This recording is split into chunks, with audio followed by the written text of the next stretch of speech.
So we're thinking about the question that we might have posed to us quite regularly, or you certainly have over the time, which is around, I suppose, if there was one thing, which there isn't just one thing, but if there was one subject where we could say of what the wolves have taught us about the domestic dog, what would that be? I think the one that would stand out more than any of the others would be how much we've lost as people. We've lost that connection back to what the wolf represented in the beginning, and I guess subsequently because of that, how much our dog has lost as well. And I'm not talking about what people have fabricated about the wolf over the years, you know, what we've imagined the wolf to be or their life to be. I mean, the actual truth and reality of what the wolf is. And when you get to that, when you understand that, you'll realize just how much we've removed ourselves, how much we've lost from that original blueprint, and subsequently the dog has come with us.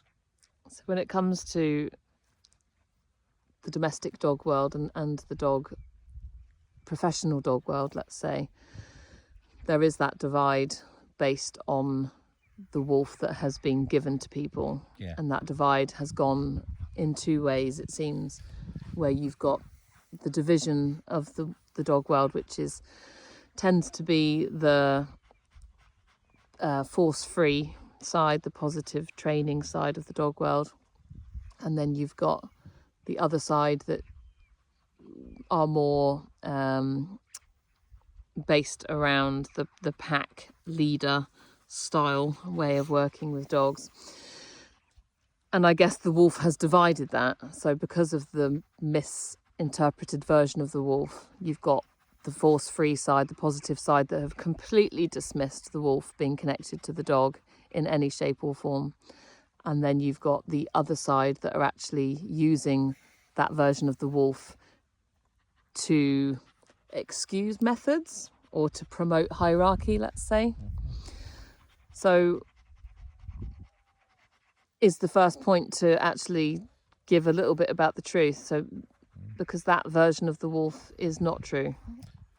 It's not. And like I said, the reality is very different. You know, either way, we're looking at either conditioning or controlling. You know, and that for me was not a part of the wolf world that I experienced. You know, the conditioning side was very subtle. It was purposeful. It was built on safety and foundation. So I think even if we looked at, you know, positive conditioning or that side of things, and then the control aspect that you're talking about, in those two guises, there isn't really a place for that in the wolf world. We've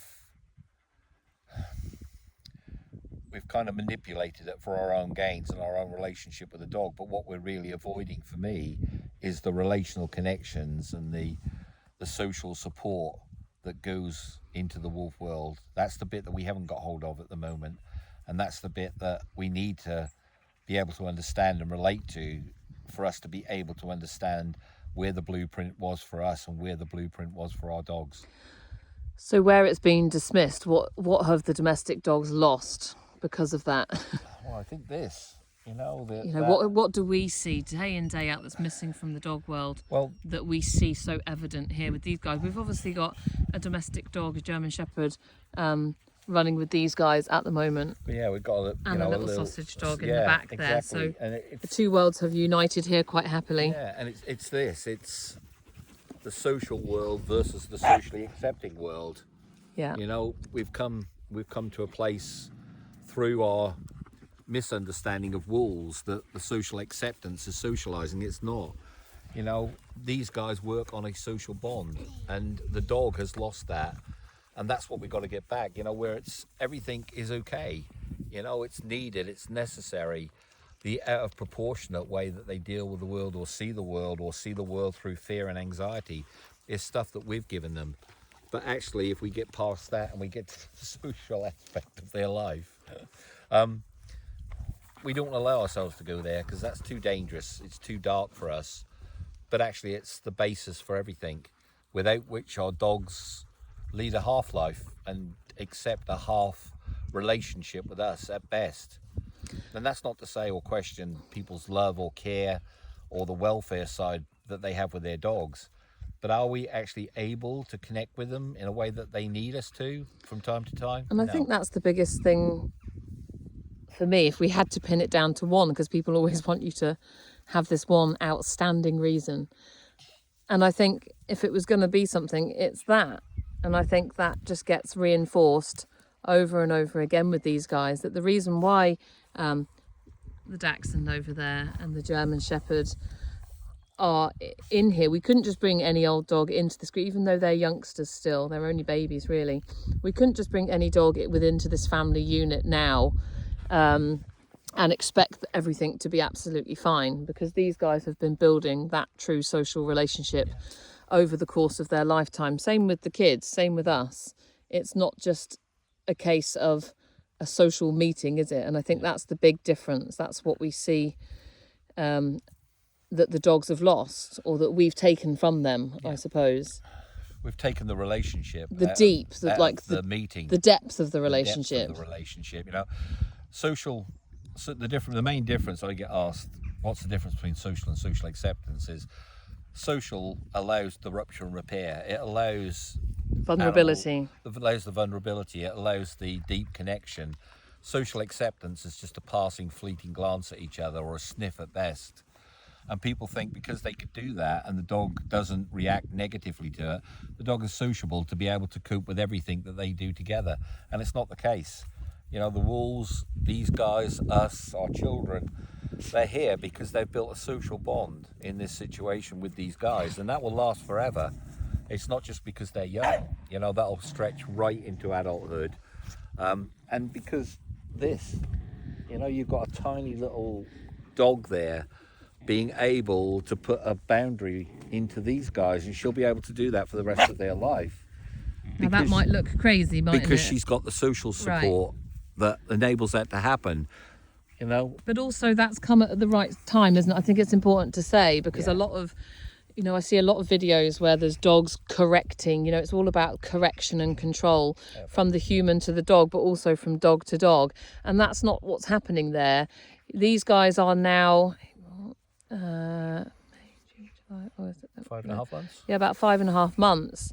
And the dogs involved in their life and the humans involved in their life have been very much in an unconditional phase with them. So there would be no protection of the bone like she has there, or protection of anything else, or any boundaries or any conditions put in, literally up until very recently. And we're talking probably in the past couple of weeks where that's been happening. And that's not about, I have a higher rank within the family than you, I'm older than you, therefore you must respect my bone. They're just at a stage now where she can start to put those little bits of education into them. She's using just a low rumble, you can see there, and a slight showing of her teeth. There's no snapping, there's no physical telling off, if you like. It's all done with such balance.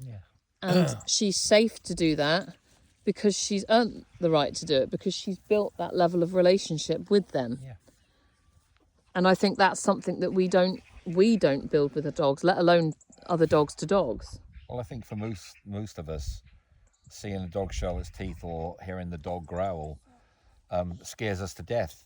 But it's not that scares us, it's the unpredictability and the lack of social bonding that comes through the circles of development that they operate in. That's the bit that we really fear. That's the relationship to fear that we've made. It's unpredictable, it's unsafe, it might turn into something else.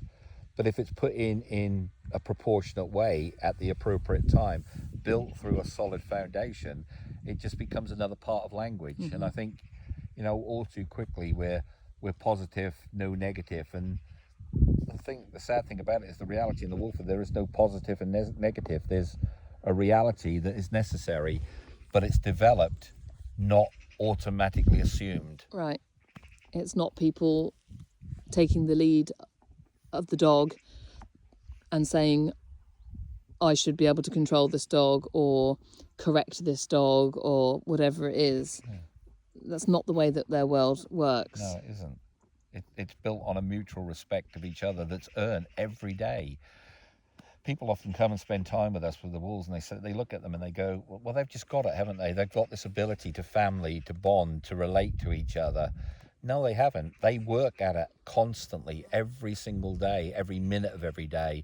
There's a constant bonding and intimacy that goes through their social existence, an emotional connection.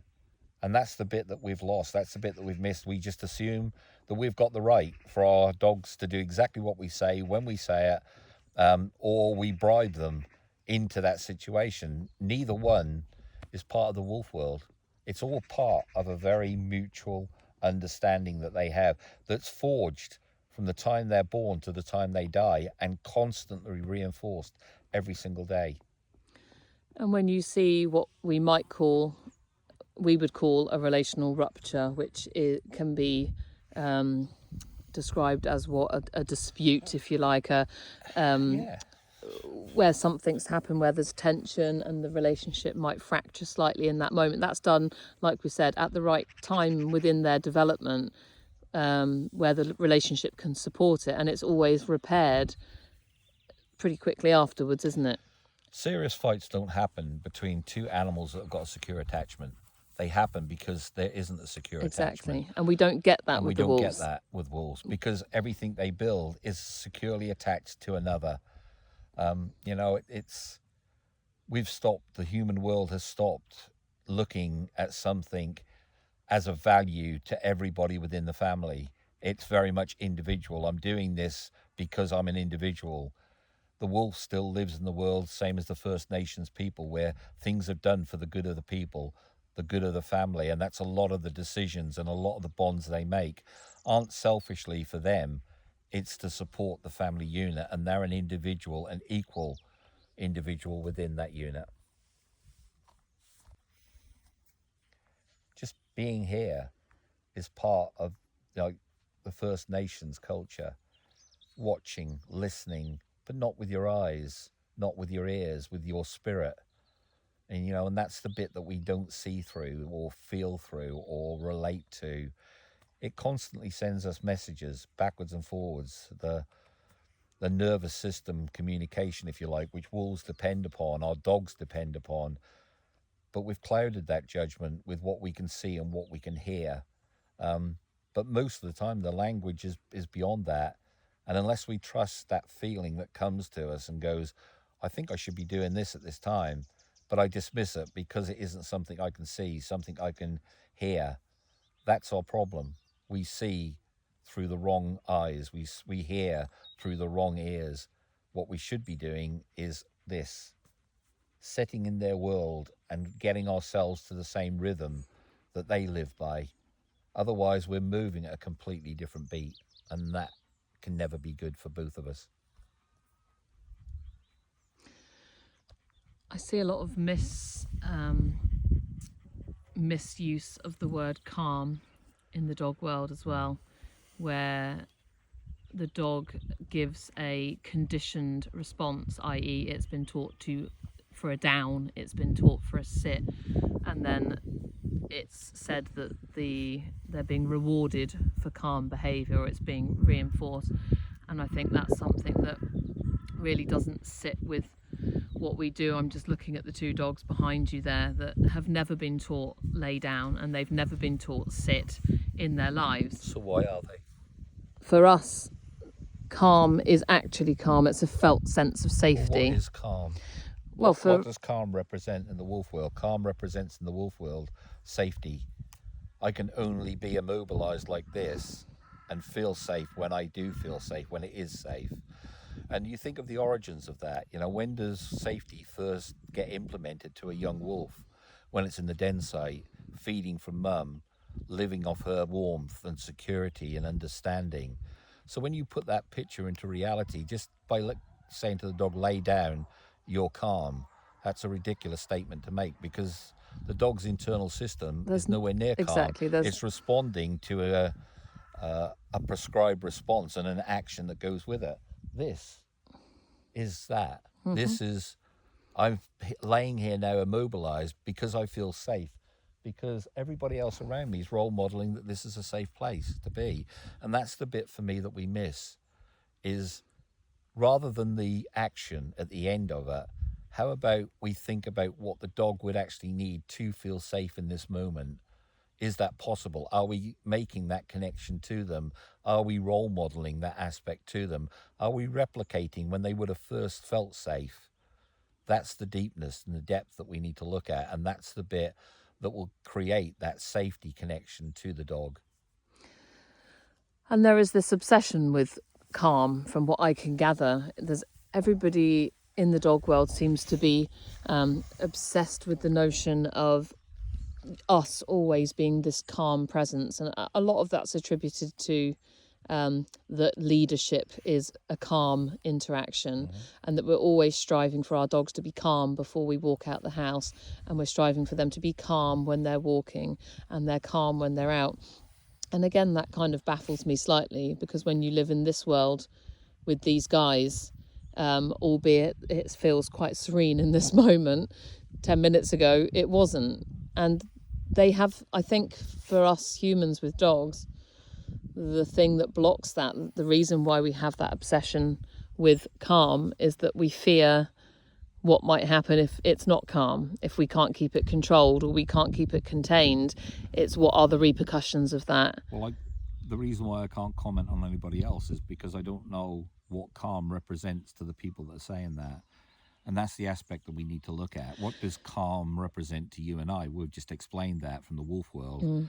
It represents safety and an understanding of where safety can be achieved, how it can be achieved, and how it can be proven that that was the right decision that you made. But that's coming from a very different place and looking at the origins of where safety came from in the early stages. But if calm represents containment and stillness, then that's not good. I think control in a lot of cases, and if even calm represents speaking control, it's not good. Yeah. So I think we have to be honest with ourselves individually and look at, actually, when I say I want the dog to be calm, or I want to operate in a calm way, what am I really talking about? What am I feeling inside? What's my nervous system saying to me? Is it coming from a place of containment or control? Or do I really care enough to say to the dog, this place is safe, and I realize and I can show you that it's safe because I really feel that? I think a lot of the time that I think there is a fear. I think there's a fear around allowing the energy to not be calm, because you won't be able to contain it if you do allow it to be. But actually, when you see the interactions, again, it all comes back to what we spoke about before, which is the relationship is what supports the ability for them to go in and out of every different energy drive you can think of. And it doesn't spill over because of the way they relate to each other. The flip side to the calm is that the dog has done something that isn't, in our mind, suitable. So, if it comes off the back of the dog being high energy, jumping on us, biting at our sleeve, biting at us, people would see that as, I've got to stop that behavior and create a calm, and I can do that by being calm myself and assertive myself.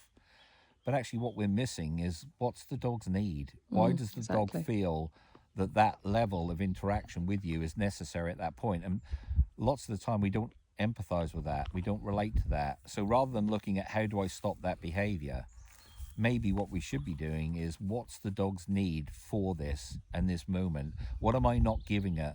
What am I not connecting to? So that the dog doesn't feel that this disproportionate approach to life, or this line of questioning, is needed for me to survive. Darling, you're right.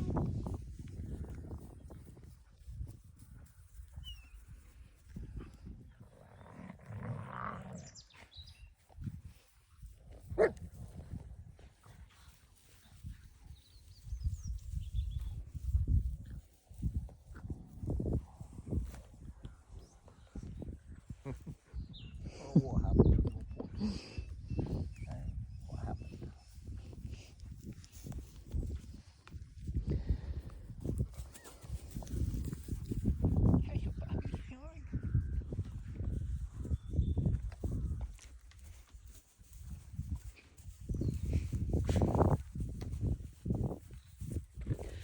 so much is taken away from always assuming that you have to be in this calm leadership role. So much is taken away from the relationship at that point. Look, these guys have just come over. You look at him now. You could say that he came over in a lovely, calm, slow way. You know, so that's not through conditioning or control. That's because you're in a place that you've highlighted to him as safe. And we can lay around, we can be immobilized, and we can be in this place because it is safe. So we've taken the blueprint of what he learned and applied it to different areas. Yeah. So I wouldn't randomly go to somewhere and go, okay, I think this is safe, let's just sit down. Yeah. And I need you to be calm while we're doing it. Because people are watching me and they'll judge me if you're not. This is about us being able to prove to them and highlight to them that a known safe place is safe in these moments. Yeah. So we're talking, whether you like it or not, our nervous systems are all talking all of the time out here, and we can communicate our state of mind, our state of body through we feel calm, we feel safe.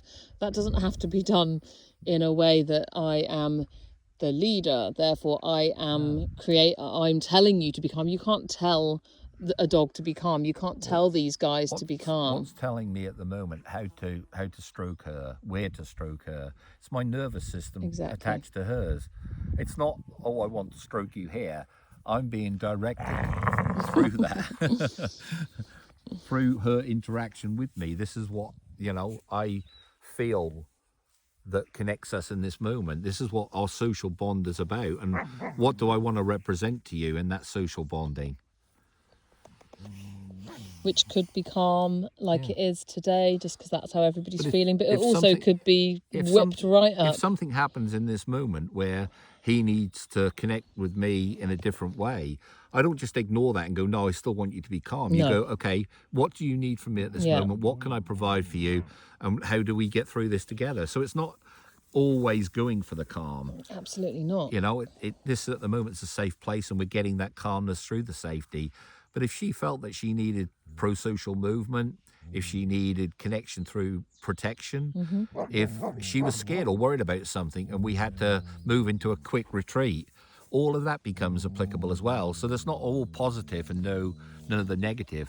They get taught everything. Yeah, there are different needs that need to be met at any given time. Yeah.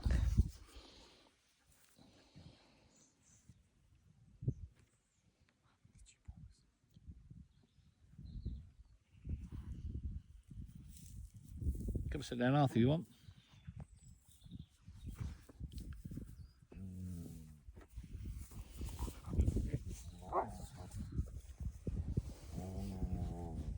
What keeps you safe in here, Alf? Calmness.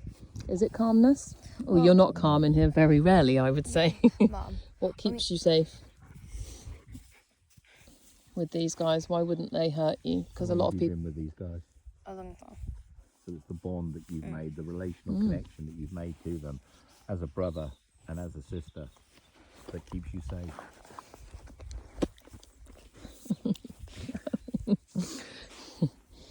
Not the phone.